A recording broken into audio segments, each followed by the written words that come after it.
Welcome to another episode of Calfkicksports. In this special episode, we have Melinda Fabian, who just won a dramatic title-winning effort last month at Karate Combat FC and snatched the women's bantamweight belt.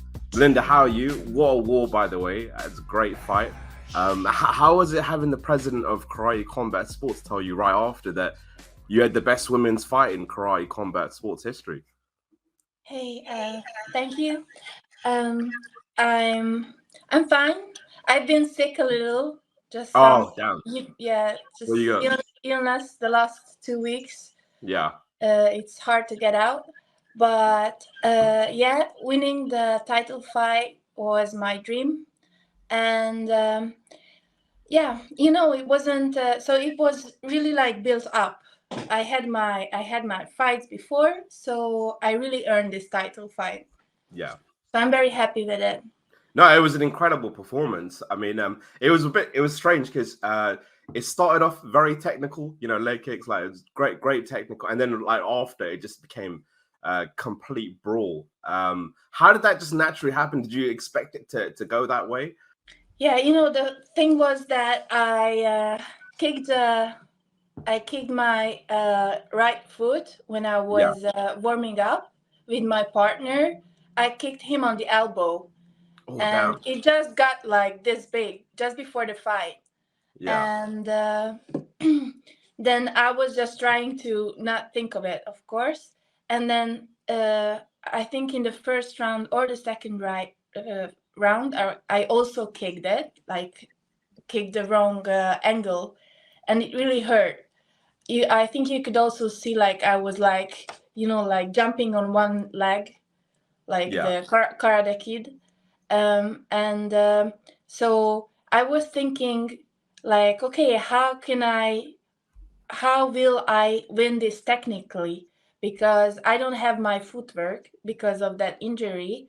So I knew I was gonna win the fight. That was no like question. I was just thinking inside the fight. I was like thinking, okay, I need another, strategy how I can win this fight. And then when it was after the second round, it was pause, like rest, and my coach said, "You have to believe that your opponent is not unbreakable." And then I had that click, like, oh, click.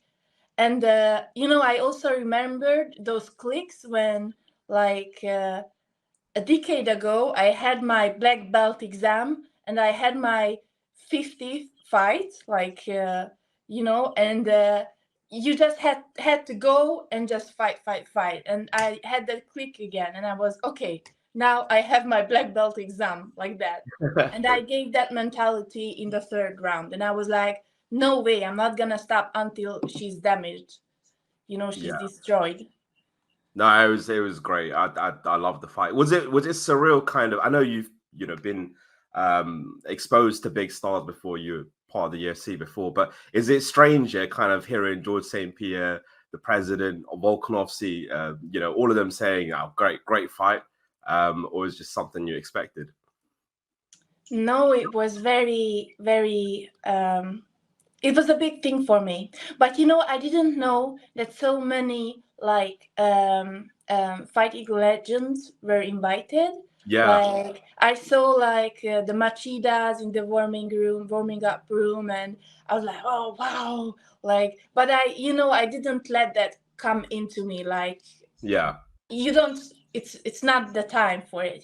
So after the fight, then of course I was very overwhelmed about this, like, oh, how many like legends saw my fight, and then they were like very excited about it, and I was very proud. Actually, I have a story with George St Pierre yeah, when yeah. in 2014 I was preparing for Kempo World Championship. I got like the Hayabusa equipment from my sister to prepare in those, and I sent a picture to George St Pierre's I think assistant, or like like office, like look, I got your equipment, and maybe if you have a sponsorship for me or something like that. But no, I didn't get any answer. He's so nice to him. I mean, I heard he's really nice in person. I think I've spoken to multiple guests that spoken to him. What's he like in person? Is he just as nice as he is on TV? Yeah, I don't know. I didn't get the chance to talk Ah, to him for a longer time because right yeah, after the fight, they took me to the hospital for like checkups. And I couldn't go, usually after the fight, you go into the VIP room and talk with the other fighters and the VIP guests and all. But I had to skip that because I was taken to hospital. yeah. There was an image here where you're in white and you just got blood all over yourself, and it looks like an image of Bloodsport or something. Yeah, but I didn't feel the pain. I was thinking like, okay, I can feel the warmth, but I Yeah, didn't know where it came from. And then I knew it was like, the bread clip.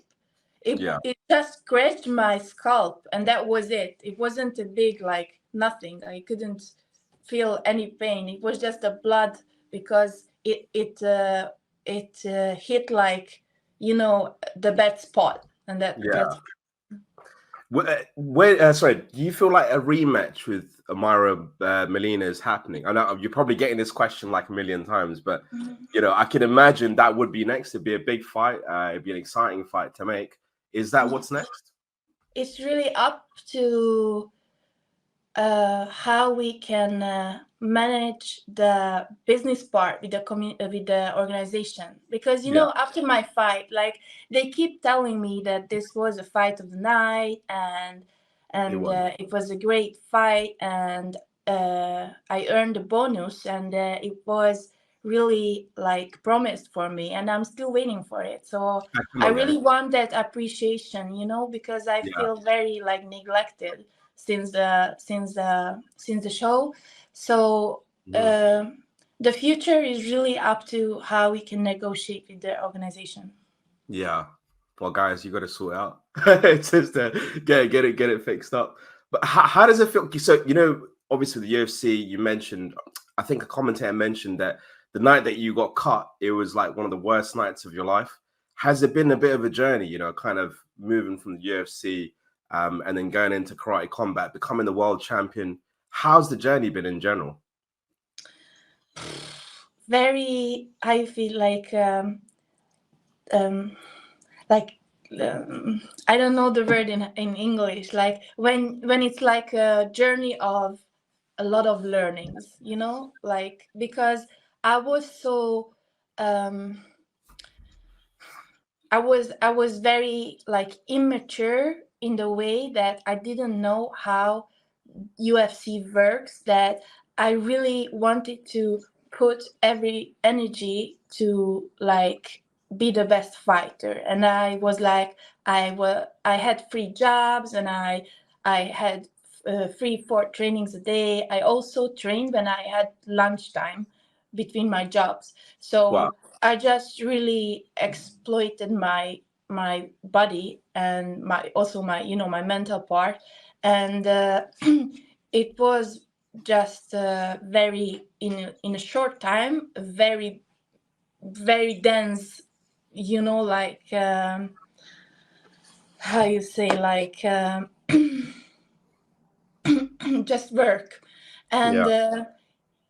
of course, like, if I look back at it, of course it couldn't the result that we wanted couldn't come out because I was so exhausted uh, when I got to the fight. Mm. Also, they weren't like very like those fights that were it was very biased. Like, it was like Yeah. split decisions and draw. So yeah, it wasn't my luck, and wasn't also it's sport diplomacy, that it's very Yeah. hard to fight from a small country like this, because I don't bring a lot of like pay-per-views, like, it's a big difference. And and so I had a big disease. I got. So I needed to take out like 1 year, and then I had, when I got into back to training, I had like ACL tear and also muscle tears, and so it was a big like knee operation. And then I was thinking, after the rehabilitation, we were thinking, okay, what organizations I can, direct to. And karate combat was was a very good option for me. Also, the image of the organization, and also because of the rule system. Because that time I was a little bit of afraid of using wrestling and jiu-jitsu, because I didn't know how to trust my knee. Mm-hmm. And so I was thinking, okay, this rule system is perfect for me, And also I had karate background, and it was feeling very like familiar, like close to my heart. And and that's why we chose karate combat. And that point when we chose that way, we knew that we were gonna be the champions. Like I was just doing all that to come this way. This Yeah. was the only plan, when I chose karate combat. Was it an easy decision? Because after the UFC bout as well, you had, after you got released, you had a sensational KO victory in MMA. So was it almost like, do I just continue with this path, or no, I'm just completely happy with going down this route? No, it's been always like a fight in me where to Yeah. continue, because I could still fight. I think in UFC I have the capabilities. I have the strength. Now we know how to build up a camp to not to exploit my body. Now we have that experience, because nobody else did that in Hungary before. Mm. I am and my coach, like, we are the pioneers, and it was so very hard to learn how to do this, how to make the the negotiations, just the whole infrastructure. And we have no sponsors, still no have sponsors. We didn't have sponsors that time, because there is no popularity, not that much popularity here in Hungary. We also work on this to Yeah. to show people that this is a very beautiful, like, sport and martial art and all that is around it. Like, we try to make it popular. Yeah. So yeah, it's still a fight in me. Like, like, I could still have 1 or 2 fights in MMA. Yeah, definitely. I mean, if they're flexible enough, yeah, why not? They should do something like that. How did you initially? Yeah, what made you kind of initially become a fighter? Wanted to become a professional fighter? Oh, yeah, it was it was in 2015, 9 years ago. And I was looking at the internet, and I never checked like MMA fights, but I don't know, it just popped up like a Hungarian MMA fight, the only organization they had that time. And it was very like a low budget organization, but they had like a woman fight. Yeah. And I was like, oh no, that's so horrible. Like, Really? Your reaction was that? You yeah, didn't? like, I was like, I No have way. to show that women can fight. And the next day I was calling the coach. Like, I didn't know him. Yeah, yeah, yeah. I asked one of my friends, because I knew that she has 2 contacts to 2 different MMA coaches. There weren't any MMA coaches. There were like a wrestling guy who, I don't know, prepared guys for MMA fights, and there was another guy nobody knew like Yeah. who he was. and I chose him. So I called him the next day, and he was like, "Okay, come to the gym in your," he said, "in your gaming clothes or something." He was very like, uh, not taking me seriously. Oh, you're just being playful. Yeah, Yeah. playground. Okay, come down and we will see what you do. Is it true that you what was it? You trained for about 3 months here before you? I think it was either 3 months or a very small amount of time before you fought Katilyn Chookagian, which Yeah, is yeah, because what the hell? That's ridiculous. I started in January, and Yeah, then I had to take out 1 month because I had like when I went down to the MMA class, I had like false eyelashes, and like on I think it was the second training, I put my hand and the eyelash like scratched my eyeball, and I had to take out like 1 month also because it was like infected. And then I went back end of February, and I had the fight like a four tournament, like a 4 people tournament, yeah, 4 man tournament in May. And that's what they did in Hungary that time, and also they still do it. Like they bring fighters, maybe either they take the Hungarian fighters to regional shows, or they bring the fighters to build their record. So that time, the Hungarian like martial artists and athletes, they only had this role because yeah, nobody knew how to manage themselves that way, that they want to reach something, not just earn a little like cash, and then yeah, yeah, so that was it. And I that time, that organization, that matchmaker, was thinking the same thing. And yeah, Katilyn came, and it was said that if she gets this tournament, um, she'll be picked for UFC. And I think that's what happened, that she won the yeah, tournament because she needed like an international win. And it was a good thing for her. Also, there was a Swedish girl. She was also very good. I think I won't remember her name, but she was a very good fighter. And there was a Polish girl, because that was my first fight with the Polish girl, and then with Katilyn in the in the last for finale. the finale, the Yeah. final.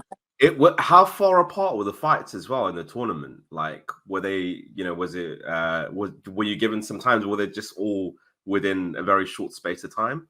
I think maybe it was like there were four, maybe there were 3 tournaments. So, Yeah. they just rolled the fight. So maybe I think 2 or 3 fights between our fights. Oh, wow. So all in the same day, yeah? Like Yeah, a same one night. one I one day mean, the tournament. old days in Yeah, Japan. yeah, Yeah, yeah, yeah. like, yeah. Yeah. I Yeah. what do you think of that? Because when I was watching, me and Tim, you were like massive fans of Pride, yeah, and we love the tournament style. It's all done within a day. But the thing is, I don't always feel like the best person wins. It's actually the best. It's actually the person that comes out with the least injuries after each bout that wins the Yeah. bout, isn't it? Don't you feel like it's that case? Yeah, of course. But Yeah, this yeah, is also a way of testing who's. that's true. True. So, I mean, I think that's also a good system. But that's Yeah, what happens in amateur tournaments. In Muay definitely. Thai tournaments and all the other tournaments. You have to go through the whole week. Sorry, my dog. I had Sorry. to throw my cat out the room. I know what you. Yeah. So I also like these old classical styles, because I consider myself a tough woman. And 100%. yeah. Yeah. That's one of What- my strengths. So Definitely, definitely. Where do you so just this year going forward, 2024? How active would you like to be, Melinda? Like, when would you like to next fight? In fact, yeah, actually I was telling my coach like, oh my god, I just want to fight already. because Really? I you know that mindset when when you are preparing for a fight and when you are Yeah, yeah. preparing for a championship title, you just have a mindset, and I'm still in that mindset, and I would really like to, you know, uh, like I feel still that thing, but You haven't yeah. had time to relax at all. Like, you not had that time to kind of be like, all right, I'm with my family. I'm just gonna, have some food that I like and just chill for a bit. You've not had that? Well, I had that when it was Christmas time, Yeah, but yeah. also I had a lot of work piled up because when I had the preparation, I just pushed them away a little. So Yeah. it was waiting for me. So I knew like it was the first week of January, and I already had to like work a lot. And of course, I made January like a rehab month. Like I trained only once a day, Oh, and okay. like not like like medium intensity, not like a big intensity. But like yesterday I already had a sparring because it's already February, so I was like, okay, February I turn a little on, not like a lot but a little. Yeah, And so I tried to do it like step by step, the yeah. intensity. But yeah, back to the question, I was thinking of fighting around June, like if I'm Nice. realistic, Yeah, if I'm yeah. realistic. Nice. Awesome. Would you like to fight maybe just 3 times this year, or you just gonna just take it as it comes? Would you ideally like to fight 3 times this year? I think ideally um, it's like 2 times because I have a lot of other things going Yeah, on. of course. Yeah. So I cannot. It's I'm already at this stage, at this point. Like I I I don't like to always say my age, but I have like I'm trying to build up my own not company, but how you say, like my own business. Yeah. And I cannot put it away for like only it's I could do that. I did that when I was in UFC in my Yeah. 20s. But it's very hard. I have to build up my future, and I work with professional athletes as well, and I know it's not manageable that I just left them for like again for 2 months in Yeah. for themselves. So it's I try to manage uh, fighting and my life and my building up my future like in balance. So I would say 2 times a year seems good. Yeah. Awesome. We like to ask this to all our guests. How do you deal with anxiety going into a fight? Do you get that? Is that a thing for you? Anxiety? Yes. Yeah. How do you get? How do No. you Why don't would get I anxiety feel going to? anxiety when I do what I love? So that's the thing. So you San Alvi, who's heavyweight, obviously heavyweight karate combat world champion. You both said the same thing. I think it's 2 or 3 people that out of all the people I've interviewed, they've all said, "Yeah, I get anxiety, blah blah blah." Anyone who gets anxiety is lying. Like, what do you think of that? I think it's also a way of learning, and also it comes with the routine and Yeah. experience. Of course, I had anxiety when I was fighting, I don't know, in the second or third year of my career. Like I Yeah. remember I had a fight in Germany. I blocked down when I was warming up, Oh, and really? the coaches didn't know what happened, and I was just blank, like no reaction. And and yeah, so you have to work on that, I think, mentally. But then when you feel you get to the point when you have so much experience with fighting, of course, until that experience and that point, you have to take yourself outside your comfort zones. That's Yeah. the only way, so you learn, you face your fears and you face your anxiety, and you can like roll it back. Why I feel this? This is Yeah. okay. Maybe this is because I feel I'm not ready. That's not true. I put everything in it.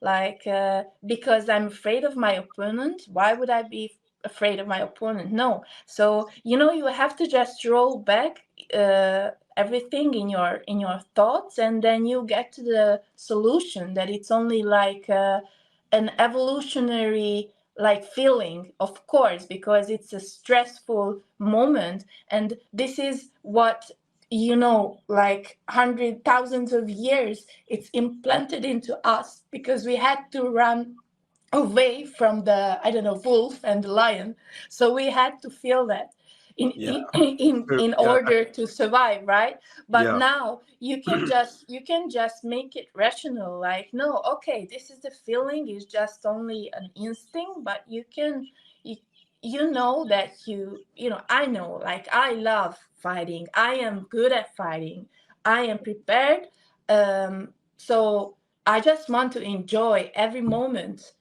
and that's all. So that's how it becomes without anxiety. I don't know. Yeah. So preparation is key, because that's something someone else said as well. He goes, look, if I'm prepared, I've got nothing to worry about. Yeah, of I've course. done everything I can. Look, at the end of the day, there's always risks. I've done everything I can. What can I do? Like, Yeah, of course. worst that can happen is I lose. Who cares?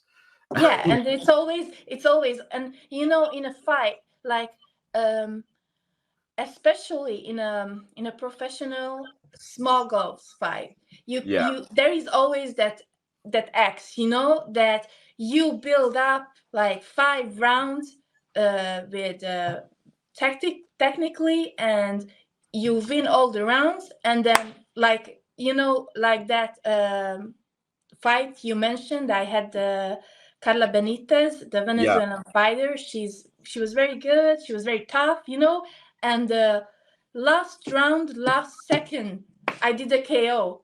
It's always Mm, in that fight. It's always an X. So yeah.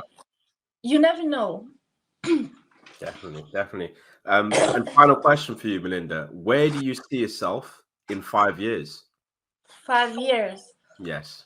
Mm, We'll both okay. be in our 40s. Yes.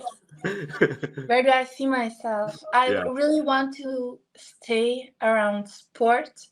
I really want to uh, work for yeah. I have to say it in a way. I try to think like I want to give back everything that martial arts gave me. It could be that I work in an organization. It could be that I keep working with athletes, professional athletes. Um, but I know that I want to stay in this field. Yeah. Awesome. Thank you so much. Melinda, thank you so much. You're an awesome guest on the show. Again, I watched the fight with friends, and we were all like, you're interviewing her. That's awesome. So great reaction there. But look, I'm going to give you the final word, Melinda. Tell the folks where they can find you. If you need to plug anything, do your thing. But yeah, go for it. It's your spotlight. Yeah, thank you. Just one more. Yeah, I was thinking maybe I ask the fans to Do it. push a little. Please push Yes. a little Karate Combat organization to appreciation. Please. 100%. Please. 100%. Okay. Karate Combat. I think I earned it. Go. Okay. Yeah, definitely. 100%. And yeah, make sure you guys pay the bonus. Come on. Yeah, thank you. Thank you for the interview. No problem. Thank you. Thanks, Melinda.